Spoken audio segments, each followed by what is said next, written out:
ঘড়িতে এখন বাজে রাত 1:30 আর এই রাত 1:30টার সময় আমরা আছি চন্দননগরে। হ্যালো এভরিওয়ান, চন্দননগরে আরও একটি প্যান্ডেল হপিং ভিডিওতে তোমাদের স্বাগত। তো চলো আজকে প্যান্ডেল হপিং ভিডিও শুরু করা যাক। চন্দননগরে আলোকসজ্জার পর কিন্তু এবার চলে এসেছি আরও একটি প্যান্ডেল হপিংয়ের ভিডিও নিয়ে। আমরা যখন প্রথমে যাই এই প্যান্ডেলটা দেখার জন্য, তখন কিন্তু আমরা বাইরে থেকেই ভেবেছিলাম যে পুরো প্যান্ডেলটাই বোধহয় এটা। যখন প্যান্ডেলটা বাইরে থেকে আমরা দেখলাম, দেখে কিন্তু বোঝার উপায় নেই যে ভেতরের কিছু থিম করা আছে।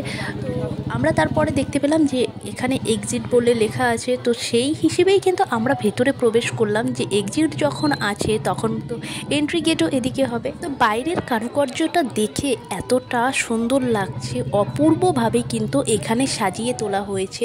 পুরোটা তোমরা দেখতে পাচ্ছ কতটা নিখুঁতভাবে এখানে কিন্তু শিল্পীরা কাজ করেছে।